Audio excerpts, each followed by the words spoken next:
Assalamualaikum sahabat Islam, inilah sejarah lengkap tentang Nabi Adam dan Siti Hawa. Jangan lupa subscribe ya teman-teman, semoga bermanfaat.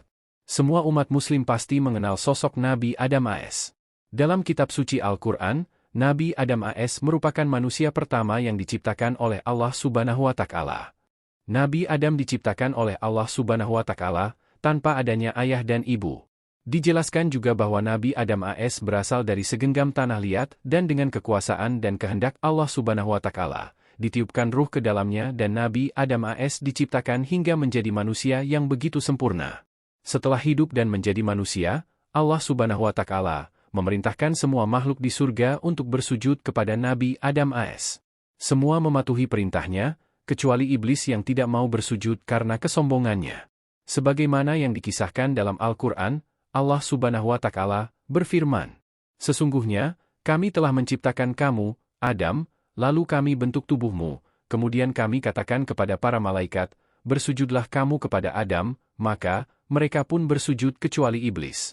Dia tidak termasuk mereka yang bersujud." QS Al-Araf 11.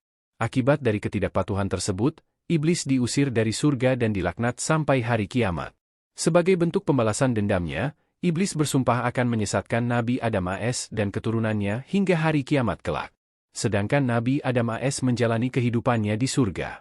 Setelah Nabi Adam tercipta sebagai manusia, Allah Subhanahu wa Ta'ala juga melengkapi kebahagiaannya dengan menciptakan perempuan untuk menjadi pasangan Nabi Adam AS. Mengutip buku Kisah Para Nabi oleh Imam Ibnu Katsir, Allah Subhanahu wa Ta'ala menciptakan Siti Hawa dari salah satu tulang rusuk Nabi Adam AS yang diambil oleh Allah Subhanahu wa Ta'ala. Bersama Siti Hawa, Nabi Adam AS menjalani kehidupan yang bahagia di surga. Mereka berdua menikmati berbagai kenikmatan yang telah disediakan. Tapi, ada satu larangan keras yang diberikan oleh Allah Subhanahu wa Ta'ala kepada mereka, yaitu untuk tidak memakan buah dari pohon yang bernama Huldi. Allah Subhanahu wa Ta'ala berfirman, "Wahai Adam, tinggallah engkau dan istrimu di surga, dan makanlah berbagai makanan dengan nikmat yang ada di sana sesukamu.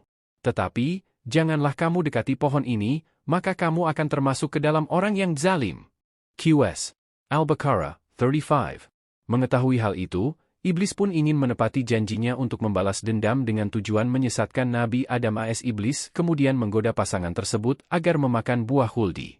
Tujuannya supaya mereka dikeluarkan dari surga seperti yang ia rasakan. Iblis berkata, "Wahai Adam, sesungguhnya Allah melarang mendekati dan memakan buah dari pohon itu karena tidak ingin kemuliaanmu menyamai malaikat." Akibat godaan setan yang begitu kuat, pada akhirnya Nabi Adam AS dan Siti Hawa luluh dan memakan buah Huldi tersebut. Setelah memakan buah Huldi, Nabi dan Siti Hawa menyadari kesalahan mereka. Keduanya pun memohon ampun dan menyesali perbuatan mereka kepada Allah Subhanahu wa Ta'ala. Mengetahui kejadian tersebut, Allah Subhanahu wa Ta'ala murka dan memerintahkan mereka untuk keluar dari surganya. Allah Subhanahu wa Ta'ala berfirman, "Turunlah kamu. Sebagian kamu menjadi musuh bagi yang lain. Dan bagi kamu terdapat tempat tinggal dan kesenangan di bumi sampai waktu yang ditetapkan." QS Al-Baqarah 36. Mengutip dari buku Kisah Cinta Adam dan Hawa, kisah-kisah penuh hikmah para nabi dan rasul karya Abu Yahya F., Nabi Adam AS dan Siti Hawa pun diturunkan ke bumi. Dalam buku yang sama, dijelaskan juga bahwa keduanya tidak diturunkan di lokasi yang sama, melainkan dipisah. Nabi Adam AS diturunkan di salah satu gunung yang ada di Sri Lanka, sementara Hawa diturunkan di Jeddah, Saudi Arabia. Pasangan manusia pertama di bumi ini pun berpisah selama 300 tahun. Selama perpisahan itu, Nabi Adam AS menghabiskan waktu untuk memohon ampun kepada Allah Subhanahu wa Ta'ala. Ia bertobat dan meminta agar segera dipertemukan kembali dengan istrinya. Dalam buku Abu Yahya F., setiap pagi, siang, dan malam Nabi Adam AS begitu merindukan sang istri, Siti Hawa. Ia pun juga sangat setia dan berharap akan segera dipertemukan kembali. Begitu besar rasa cinta Nabi kepada istrinya, sehingga Nabi Adam AS tidak pernah menyerah dan terus mencari Siti Hawa. Kisah permohonan Nabi Adam AS ini pun diabadikan dalam surat Al-Araf ayat 23, yang artinya, "Ya Tuhan kami telah menzalimi diri kami sendiri. Jika Engkau tidak mengampuni kami dan memberi rahmat niscaya kami termasuk orang-orang yang rugi."